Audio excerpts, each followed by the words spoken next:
This is number seven podcast. Number 7 podcast. Welcome back to the Number 7 podcast channel, everyone. Today, we're going to be talking about a book. It's all about, getting the most out of your day. The 5 a.m. Club by Robin Sharma. And this isn't, your typical self-help book. It's actually a story. And it follows an entrepreneur and an artist, both feeling a bit lost in their lives. And they find themselves at this seminar. It's led by this really charismatic speaker, known as the Spellbinder. So just imagine you know the scene. Packed room, everyone's eager to hear the secrets to success. But then, in a dramatic twist, the Spellbinder collapses right there on stage. And then a homeless man, surprisingly sporting a very expensive watch, steps in and offers to mentor the entrepreneur and the artist. Talk about an unexpected turn of events. So chapter 1 picks up right after this dramatic scene. And the entrepreneur and the artist are in shock. Like everyone else, the entrepreneur, true to her nature, pretends that she's only there for business insights, but secretly she's searching for something more.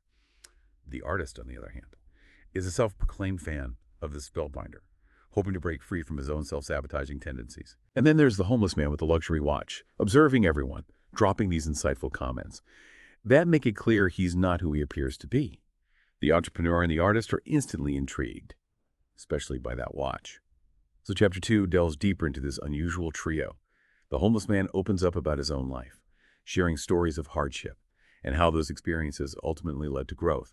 He talks about how facing pain and challenges can strip away our ego and reveal our true potential. And he also points out this self-love is crucial because so many people can't stand to be alone and harbor this self-hatred over their untapped potential. The entrepreneur and the artist are drawn to his wisdom. And then, in a surprising move, he invites them on a trip to a private island to learn the secrets of the 5 a.m. Club. So in chapter 3, we find the entrepreneur and the artist on this private jet, still trying to process this whirlwind of events. They're flying to a secluded island with a man who seems to have gone from homeless to billionaire mentor overnight. Talk about a leap of faith. During the flight, the billionaire chauffeur gives them a letter from his boss. And the letter emphasizes the importance of looking beyond appearances, hinting that their host is much more than meets the eye. As they approach the island, this beauty of Mauritius unfolds beneath them, and the entrepreneur starts to feel this glimmer of hope that maybe this trip is exactly what she needs. Just before landing, the chauffeur gives them each a golden tablet engraved with 5 rules. Rules about owning your morning, letting go of excuses, making time for personal growth, respecting everyone, and embracing discomfort to evolve as a person. Chapter 4 takes us to the billionaire's breathtaking beachfront estate. It's a picture of luxury and tranquility. They find their host standing on the beach, radiating this sense of calm and focus. It's clear that he's not your average billionaire. This is their first introduction to Stone Riley, the man behind the mystery, the real person behind the Spellbinder persona. So chapter 5 dives into the heart of the mentorship. Stone Riley begins to share the philosophy behind the 5 a.m. Club, emphasizing the power of owning your morning, that precious time before the world wakes up. He explains this concept of capitalization. It's about choosing to find the good in every situation and using challenges to fuel your growth. And he reveals that he learned these principles from his own mentor, the Spellbinder, and now he's passing them on. As the sun rises, they witness Stone Riley's morning routine, which includes gratitude, affirmations, and connecting with his spiritual side.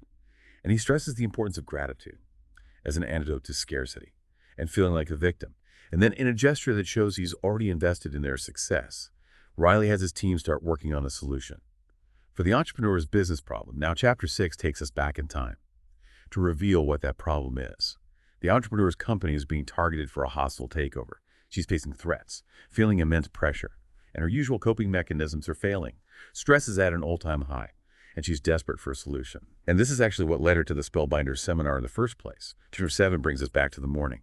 After the entrepreneur and the artist arrive in Mauritius, it's 5 a.m., and the entrepreneur is already overwhelmed with work requests and the stress of the takeover. She's used to being in control, and this situation feels completely out of her hands. As she's trying to cope, there's a knock on her door. She opens it to find this menacing man, holding a photograph and demanding that she leave her company. It's a chilling reminder of the danger she's facing and how far her enemies are willing to go. Back on the beach in chapter 8, Stone Riley is continuing his mentorship. He's explaining the importance of mastering your mindset, the first of what he calls the 4 interior empires. And he uses this clever metaphor of a message in a bottle to illustrate the power of awareness and intention. Riley encourages the entrepreneur and the artist to become the editors of their own lives, choosing thoughts and beliefs that empower them. He points out that most people allow their minds to be filled with these negative thoughts, but true success comes from consciously shaping your mental landscape. Chapter 9 delves deeper into mindset, introducing this idea of tight bubbles of total focus. Riley stresses the importance of eliminating distractions, especially technology, to create space for deep work and creative thinking. He explains that top performers are meticulous, paying attention to even the smallest details. He shares an example of Formula One racing teams, who create these pristine environments for peak performance, highlighting how seemingly insignificant details can make a big difference. Chapter 10 continues the exploration of mindset, focusing on the importance of developing higher levels of awareness. Stone Riley argues that many people go through life on autopilot, not truly paying attention to their thoughts, feelings, and actions, and he believes that this lack of awareness leads to poor choices. He again emphasizes the power of capitalization, choosing to see the positive in every situation, and using challenges as fuel for growth. He also introduces the concept of learned victimhood, where people get stuck in this cycle of blame and negativity, failing to take responsibility for their own lives. Chapter 11 brings us to the second interior empire, heart set. Stone Riley believes that true success goes beyond external achievements. It's about cultivating inner peace, joy, and a deep sense of purpose. He encourages the entrepreneur and the artist to identify their core values and live in alignment with them. Riley stresses the importance of self-love and acceptance, believing that true confidence and happiness come from embracing who you are, flaws and all. The chapter ends with the entrepreneur having a breakthrough. She realizes that she's been defining herself by her company and its success, and this realization helps her detach from the fear and anxiety surrounding the takeover. In Chapter 12, the entrepreneur and artist are enjoying this relaxing picnic. On a secluded island courtesy of Stone Riley, they're feeling more at ease and connecting on a deeper level. Suddenly, their peaceful afternoon is shattered by the appearance of armed men. The entrepreneur is kidnapped, a terrifying escalation of the threats she's been facing. Welcome back to part 2 of our deep dive into the 5 a.m. Club. If you're just joining us, we've been exploring these key concepts and this transformative journey that's outlined in Robin Sharma's book, in the last part we left off, with the entrepreneur and the artist embracing this new way of life, guided by the principles of the 5 a.m. Club. So as we move into Chapter 33, Stone Riley introduces his twin cycles of elite performance model. And this model emphasizes the importance of balancing periods of intense work with periods of deep rest and recovery.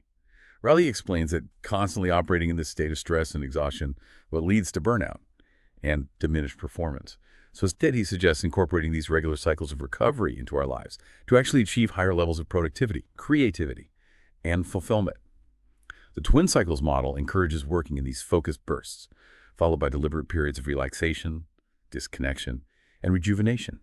It's all about finding that rhythm between pushing yourself and giving yourself the space to recharge. In Chapter 34, we're back at Stone Riley's beautiful compound in Mauritius, and the conversation turns to the importance of personal mastery and this relentless pursuit of excellence. Riley explains that the path to mastery isn't always smooth sailing. It takes discipline, perseverance, and a willingness to push beyond your comfort zone. He breaks down the 4 stages of habit destruction, installation, integration, and automaticity. Riley emphasizes the initial stage destruction can be the most challenging because it involves breaking old patterns and embracing the unfamiliar. He encourages the entrepreneur and the artist to lean into this discomfort, recognizing it as a necessary part of growth. Chapter 35 delves deeper into this concept of destruction. Stone Riley explains that real transformation requires letting go of limiting beliefs, negative habits, and self-sabotaging behaviors. He encourages the entrepreneur and the artist to identify the areas in their lives where they're holding themselves back. Riley stresses the importance of self-awareness and honesty, being willing to confront your weaknesses and make the changes that are needed. And to illustrate this point, he shares a personal anecdote about a time when he had to let go of a part of himself to achieve a higher level of success. Moving into Chapter 36, Stone Riley focuses on the installation stage of habit formation. And this stage is all about consciously implementing those new behaviors and routines that you want to establish. Riley highlights the importance of repetition and consistency, practicing the new habit daily until it becomes automatic. He also stresses the importance of setting realistic goals and celebrating those small wins along the way. You know, the journey doesn't have to be daunting, and acknowledging your progress, well, it can keep you motivated. Riley also encourages the entrepreneur and artist to create a supportive environment for their new habits by surrounding themselves with people who will encourage their growth. Chapter 37 shifts our attention to the integration stage of habit formation. This stage is where that new habit becomes fully embedded in your life. No longer requiring a lot of conscious effort or willpower, it starts to feel natural and effortless. Riley explains that reaching this stage can take time and patience, but it's the ultimate goal of habit installation. He encourages the entrepreneur and artist to stick with their new routines, even when faced with setbacks, because the feeling of accomplishment that comes with achieving a difficult goal is truly rewarding. Chapter 38 brings us to the final stage of habit formation, automaticity. And this stage is where the new habit becomes second nature, seamlessly integrated into your daily life. Riley explains that at this stage, the habit requires minimal conscious effort to maintain. It's just something you do, like brushing your teeth or making coffee in the morning.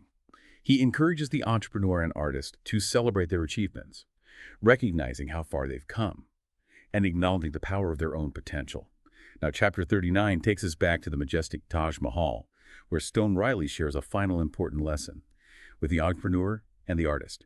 He's talking about what he calls the 66-day minimum, the amount of time it takes to truly solidify a new habit. Riley encourages them to stick with their 5 a.m. club routines for at least 66 days, knowing that this is a critical period for those new behaviors to become ingrained. He reminds them of the 4 stages of habit installation, emphasizing that the journey of personal mastery is an ongoing one, requiring effort and dedication. Chapter 40 finds Stone Riley, the entrepreneur and the artist, taking in the beauty and symbolism of the Taj Mahal. They're reflecting on their journey together. The entrepreneur shares how the 5 a.m. club principles have transformed her life, helping her overcome business challenges, find inner peace, and strengthen her relationship with the artist. The artist expresses gratitude for the newfound inspiration and motivation he's found, and is ready to pour that into his creative work. They both acknowledge the impact Stone Riley has had on their lives, grateful for his guidance and support. As they prepare to leave the Taj Mahal, Stone Riley offers some parting words of wisdom. He reminds them that personal growth is a never-ending journey. It requires effort, self-reflection, and a willingness to learn and evolve. He encourages them to embrace the challenges ahead, knowing that they have the tools and strength to overcome any obstacle. Riley emphasizes the importance of using their success to make a positive difference in the world. With that, he bids farewell to his students, confident that they will continue to live extraordinary lives, guided by the principles of the 5 a.m. Club. Chapter 41 takes us back to Stone Riley's private jet as he's heading home to South Africa. He's reflecting on his time with the entrepreneur and the artist, feeling satisfied knowing that he's made a positive impact on their lives. He's inspired by their commitment to growth and their desire to contribute to the world. As he looks out the window, Riley recites a poem he wrote about living a life of purpose and meaning. He believes that everyone has the potential for greatness, and that we all have a responsibility to uncover our unique talents and share them with the world. Riley himself is committed to continuing his journey of personal mastery, always seeking to learn and experience more. He's excited about the future and connecting with others to share the transformative power of the 5 a.m. Club. The book ends with this powerful message from Robin Sharma himself. He encourages readers to embrace the 5 a.m. Club philosophy, believing it has the potential to revolutionize their lives. Sharma reminds us that the journey of personal mastery is a lifelong pursuit, and it's never too late to start. He leaves us with a reminder that we have the power to create the life of our dreams, and that it all begins with taking ownership of our mornings. So there you have it, a deep dive into the 5 a.m. Club. This book offers a blueprint for achieving peak productivity, personal mastery, and a life filled with purpose and fulfillment.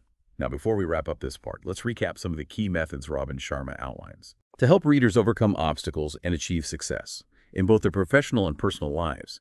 He emphasizes the importance of owning your morning and creating a world-class morning routine, leveraging the power of the 20-20-20 formula, prioritizing sleep as a non-negotiable element of peak performance, implementing techniques like the 9-0-9-1 rule and the 60-10 method to boost productivity and focus, taking care of your physical and mental well-being through exercise, healthy eating, and stress-reducing activities like the 2WW and 2MP, continuously learning and developing your skills, identifying and nurturing your primary field of genius, and most importantly, understanding and aligning the 4 interior empires: mindset, heart set, health set, and soul set.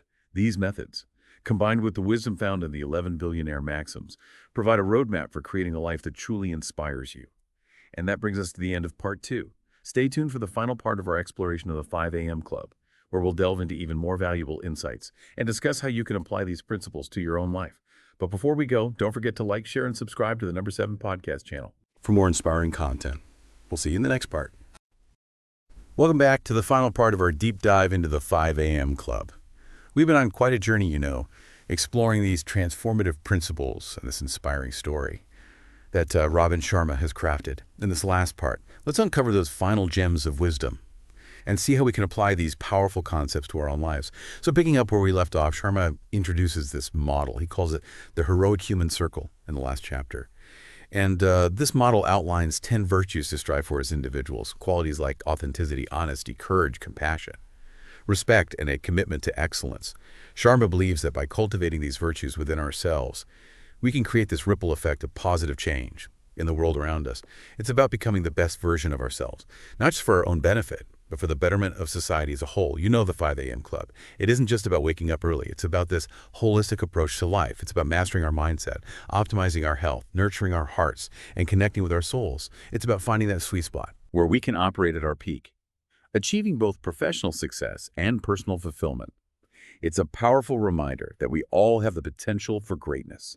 And it starts with taking ownership of our lives, starting with that first hour of the day. So as we wrap up our exploration of the 5 a.m. Club, I encourage you to consider how you can apply these principles to your own life. Can you see yourself incorporating the 20-20-20 formula into your mornings? How about dedicating the first 90 minutes of your workday to your most important task? Perhaps you can find time for those 2 wonderful walks to clear your mind and connect with nature. Or maybe it's about prioritizing sleep and making sure you're giving yourself the rest you need to operate at your best. Whatever resonates with you. Remember that small changes can lead to big results. Start by choosing one principle that speaks to you and commit to integrating it into your routine. The journey of 1,000 miles begins with a single step, and the path to becoming a member of the 5 a.m. Club starts with the decision to take control of your life and make each day count. And that concludes our deep dive into Robin Sharma's The 5 a.m. Club. If you enjoyed this journey with us, don't forget to like, share, and subscribe to the Number 7 Podcast channel for more inspiring content. Until next time, keep striving for your best. And remember, the world needs your unique gifts.